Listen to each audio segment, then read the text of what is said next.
Hey everyone! Welcome back to Mr. Easy English. I'm Anna, and today's episode is going to be powerful. Before we start, let me introduce my co-host, the guy who always believes English should be simple, fun, and part of your daily life. Mark, how are you? I'm great, Anna. Hi, everyone. It's Mark here. And yes, today's episode is truly special because we created something you can learn from anywhere. You don't need a book. You don't need to sit at a desk. All you need is your ears. Whether you're walking, working out, cooking, or lying in bed, you can learn English just by listening. Exactly. Our goal in Mr. Easy English is simple. Make English learning feel natural, like listening to a friend. No memorizing long lists, no boring grammar, no stress. Just real conversation, real examples, and real-life English you can start using immediately. And today's topic is perfect for that. We're going to listen to stories, sentences, and short dialogues designed to help your brain automatically absorb vocabulary and structure the same way kids learn languages. Listening first, speaking later. That's how real fluency begins. Plus, we'll repeat important phrases slowly, clearly, and in different situations. So even if your English level is beginner or intermediate, don't worry. Just relax, listen, and let the language flow into your mind. And one more thing. If you're watching this on YouTube, remember, you can improve your English even if you're busy. You can learn with your eyes closed. You can learn while living your normal life. That's why this channel is called Mr. Easy English, because we make English learning simple, practical, and enjoyable. So, grab your headphones, take a deep breath, and let's begin today's listening session. Trust us, if you stay with us until the end, you'll finish this episode with new vocabulary, better understanding, and more confidence. All right, let's get started. Welcome to today's episode, and welcome to Mr. Easy English. You know what's interesting? When you follow football in English long enough, you start noticing how players express emotions. Like, even the way they say, "we're disappointed," teaches you tone and delivery. Absolutely, and emotions help you remember meanings. If a player says, "we're devastated," after losing a final, that word becomes unforgettable because it's tied to a moment. That's so true. I learned heartbreaking from a Champions League exit, not from a dictionary, from pure pain. Football teaches painful vocabulary too. Penalty, heartbreak. Last-minute equalizer. Shocking defensive error.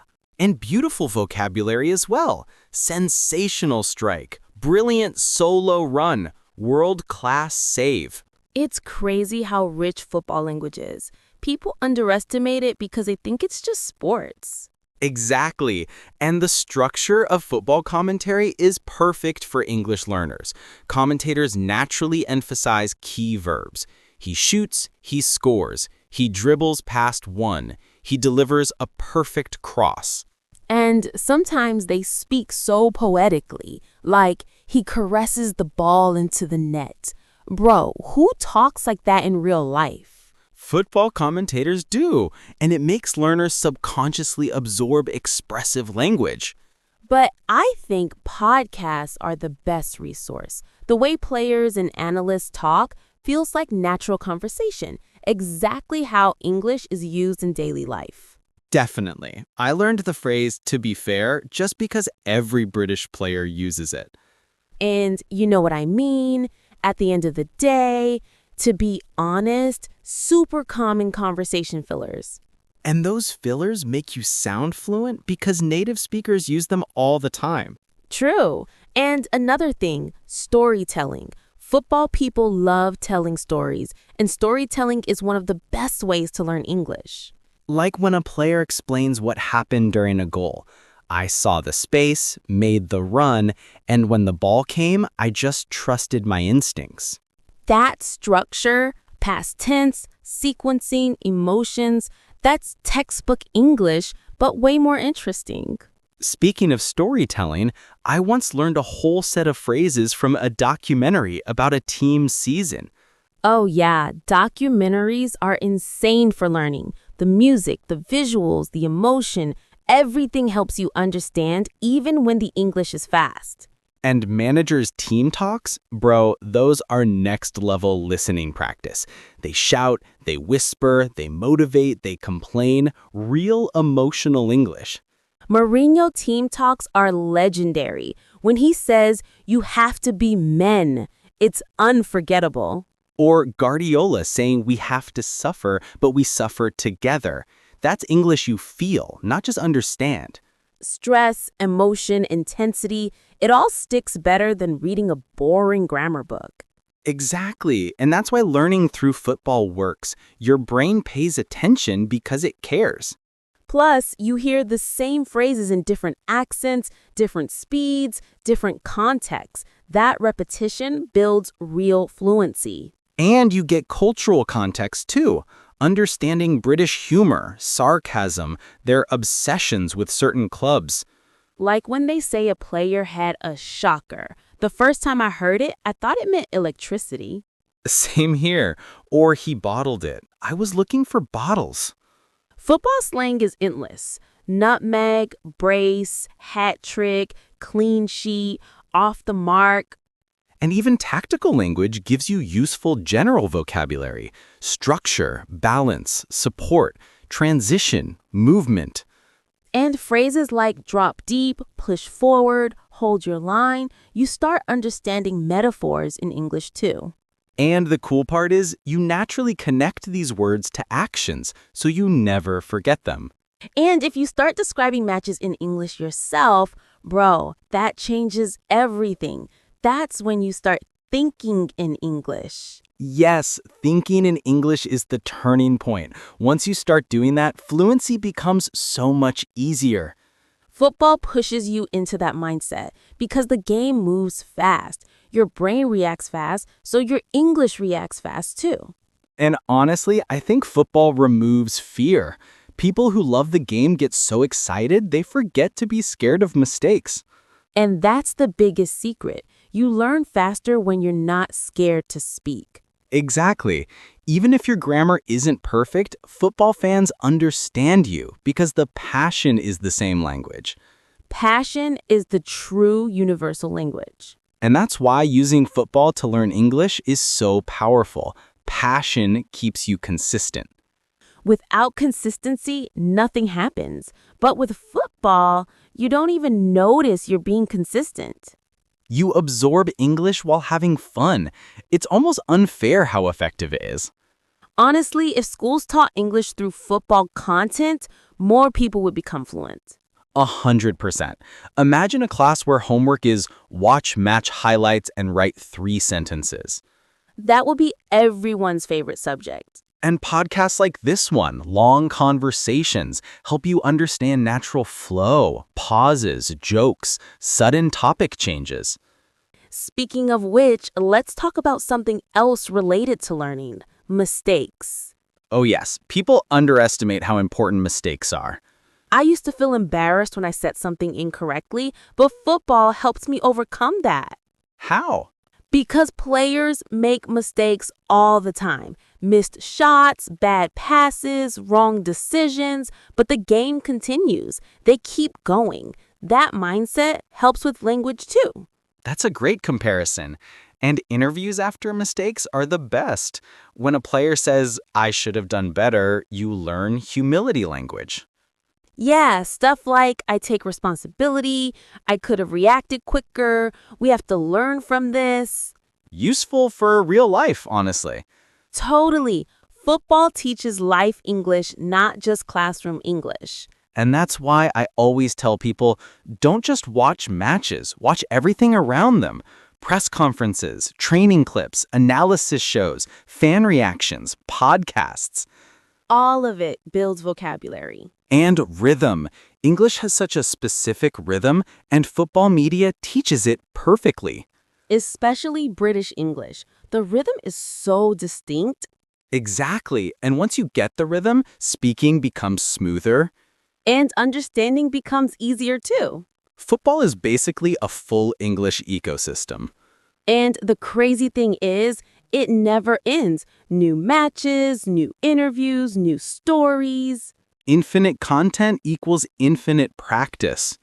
Exactly. So yeah, let's dive deeper into the psychology of learning through football, because honestly, this is the part most people ignore. When you watch football, you're not just watching a sport. You're entering a world of emotions, strategies, reactions, and fast decision-making. And your brain loves that environment. Exactly. The emotional spikes, excitement, tension, frustration, hope make the language stick. There's a scientific term for it, emotional imprinting. When something emotional happens, your brain stores the words connected to it. For example, when a commentator shouts, "incredible comeback" during a last-minute miracle, you won't forget the phrase "incredible comeback" for the rest of your life. Yeah, or heartbreaking defeat. People remember painful moments in football and the language that comes with it. Language becomes tied to memories. That's why football is more powerful than textbooks. Textbooks don't make you feel anything. Football does. And then there's the repetition. Football seasons go on for months. People watch match after match, press conference after press conference. Same phrases return over and over. That repetition builds automaticity, the ability to understand without thinking. Automaticity is huge. When you don't think, you speak faster. Football helps you reach that stage. Let's go even deeper, the identity factor. People emotionally identify with their club. And when something becomes part of your identity, you naturally invest more time, effort, and attention into it. Of course, if someone is a die-hard Real Madrid or Liverpool fan, they'll watch everything. Interviews, analysis, PE, behind-the-scenes videos. That's hours of daily English input. And this creates something powerful, immersion. You don't need to live in an English-speaking country. Football becomes your environment. And immersion is the only true shortcut in language learning. I want to talk about another big thing, unpredictability. Football is unpredictable, and unpredictability keeps the brain awake. Textbooks are predictable, boring, structured. Football is chaotic. Comments, reactions, sudden moments, arguments. The brain remembers unpredictable things more easily. Yeah, especially commentary. Commentators switch topics fast. He passes. Oh, interception. They're on the counter. This trains your listening speed. And that helps with movies, conversations, podcasts, everything. Let's shift to a different angle. Social English. Football is social. People talk about it everywhere. Schools, gyms, streets, Discord, YouTube comments. So when you learn football English, you're gaining real-world conversation skills. Exactly. And football conversations naturally include opinions. I think he should have passed. That was never a foul. They're playing with no confidence. Opinions are the heart of real communication. And opinions teach grammar. Should, could, would, might, maybe, I guess, I feel like. So true. Also, football arguments. Football fans argue all the time, and that's great for English. Yep, because arguments teach expressions like, let me explain why. I completely disagree. Here's my point.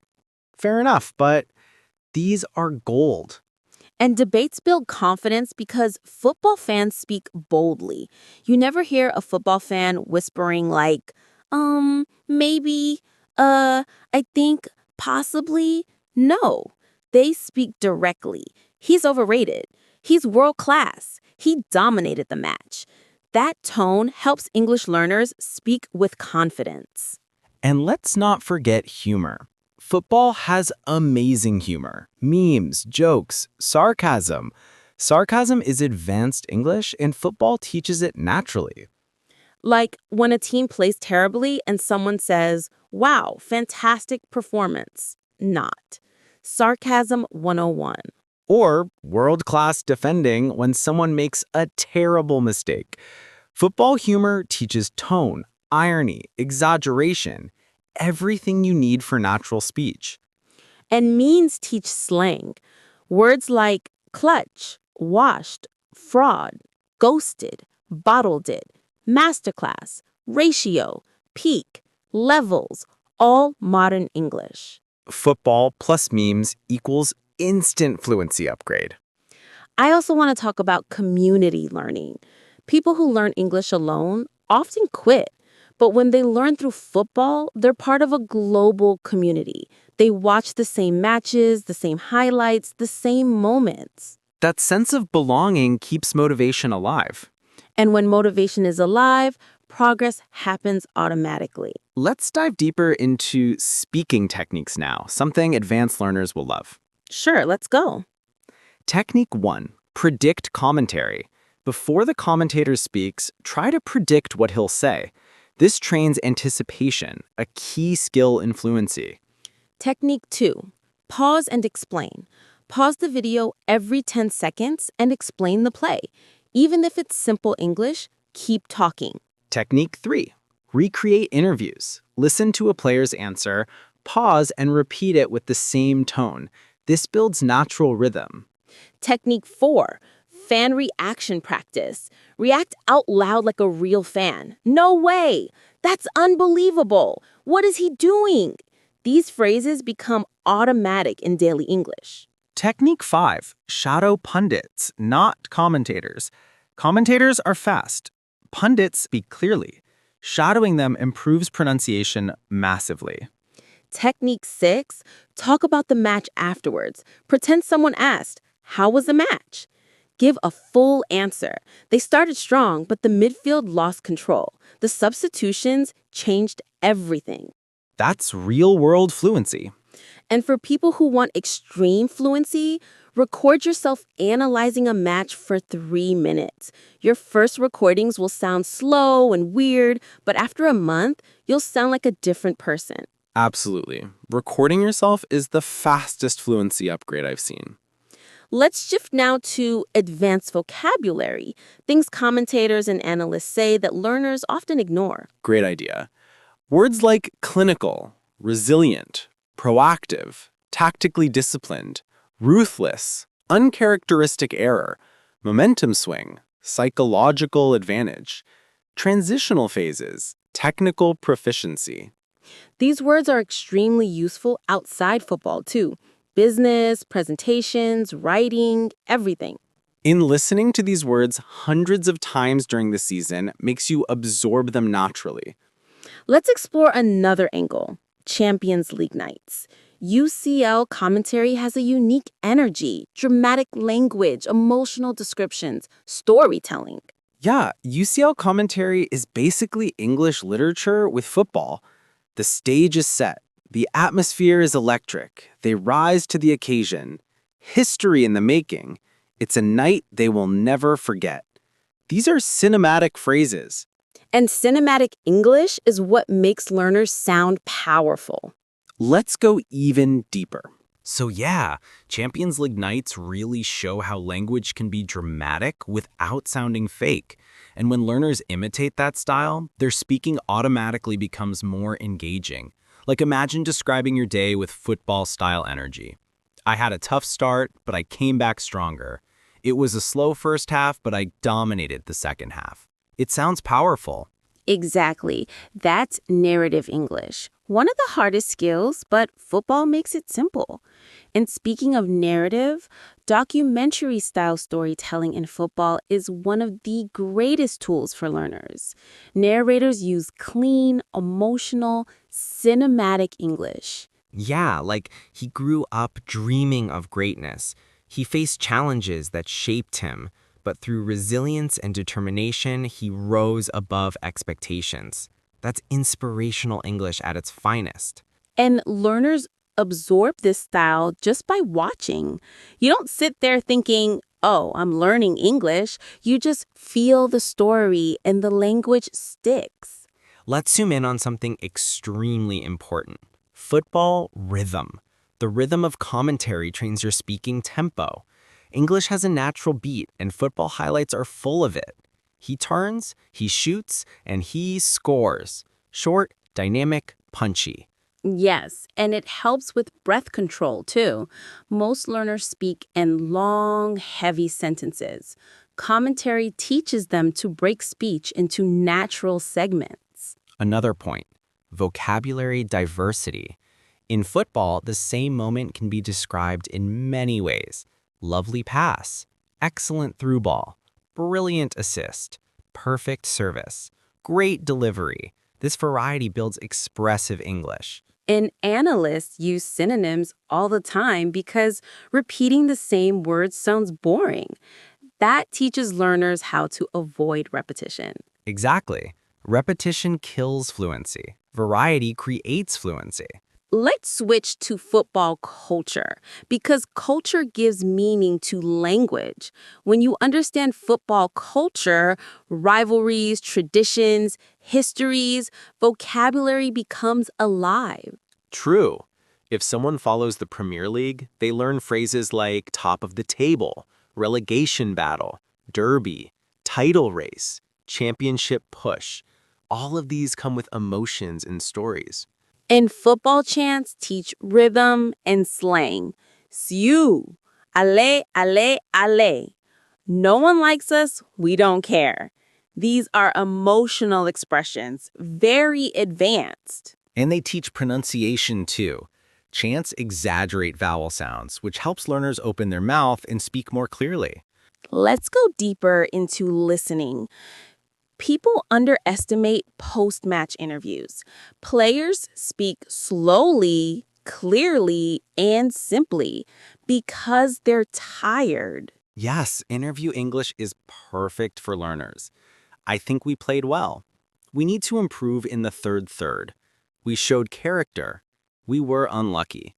All real, natural English. And also press conferences. Managers answer complex questions in structured ways. This trains learners in organized speaking, like, first of all, second, I believe, finally. These structures help with presentations and essays, too. Exactly. When someone listens to Guardiola talk, they're basically studying advanced English in disguise. And Klopp? His English is emotional and expressive, like you have to fight, you have to believe. That energy helps learners speak with confidence. Let's go deeper into grammar now, but in a football way. Football naturally teaches present continuous, like he's running forward. Present simple, like he shoots, he scores. Past simple, like he scored last week. Future structures, like they're going to win this. Conditionals, like if they score now, the game changes. Comparatives, like he's faster than him. Superlatives, like the best player on the pitch. And the amazing part is you don't study them. You hear them thousands of times. That's the only way to truly learn grammar, through input, not memorizing rules. And people who learn through football develop instinctive grammar. They don't think, they just speak. Now, let's talk about accents again, because this is extremely important. Football interviews expose learners to British, Scottish, Irish, American, African, Spanish, Portuguese, French, Nordic, all speaking English differently. And that makes your ears flexible. Flexible ears equals strong listening. And after enough football exposure, you can understand any accent. And let's go deeper into vocabulary again, but this time advanced emotional vocabulary used by pundits, like hesitant, decisive, disciplined, aggressive, composed, unconvincing, dominant, unpredictable, efficient. These words appear in daily life everywhere, and football teaches them beautifully. And the flow of pundit speech teaches conversational English. Like, look, at the end of the day, let's be honest. The thing is, that being said, all natural connectors. Those connectors are the secret to sounding fluent. Most language learners sound robotic because they don't use natural connectors. Football fixes that instantly. Let's go even deeper into a less talked about area.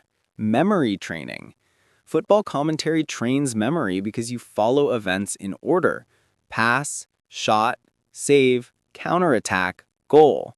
Your brain processes sequences, a key language skill. True. Explaining a match is basically practicing chronological narration. Like, and then, after that, later in the game, in the final minutes, perfect storytelling structure. And storytelling is one of the most advanced English abilities. Now let's go into the emotional intelligence football builds. When fans listen to players' struggles and journeys, they learn emotional vocabulary like pressure, expectations, disappointment, gratitude, hope, confidence. And those words are essential for deep conversations. Football gives language meaning. English becomes alive, connected to emotions, memories, dreams. Exactly, and that's the real secret. Meaningful language sticks forever. And speaking of meaning, let's dive deeper into legendary commentary moments. And that's the end of today's episode. But before you go, we have something important to say. If you enjoyed this conversation and it helped your English even a little, make sure you support the channel. It really makes a difference. Absolutely. The best way to support us is simple. Subscribe, hit that notification bell, and drop a comment telling us what part of the conversation you liked the most, or what topics you want us to cover next. Your comments help us understand what you enjoy, and they help the channel grow so we can make more high-quality content for you. And don't forget, we already have a lot of episodes uploaded. If you're new here, make sure to check out our previous videos. There are podcasts, stories, listening practices, daily English dialogues, everything you need to improve naturally. And trust me, new videos are coming. We're working on longer episodes, more football conversations, deeper topics, and even interactive listening challenges. So if you like learning English through real-life conversations, you definitely don't want to miss what's coming next. Exactly. Just scroll through the channel after this video. Choose any episode that interests you. You can listen while walking, studying, working out, or even falling asleep. The more you listen, the faster your English improves. And if you really want to support us, share this video with a friend. Learning together is motivating, and your small action helps the channel grow massively. All right. Thank you so much for spending your time with us today. Your support means the world. Every like, every comment, every share, we truly appreciate it. Keep practicing, keep listening, and stay consistent. You're improving more than you think. We'll see you in the next episode. Until then, take care and keep learning. Bye, everyone. See you soon.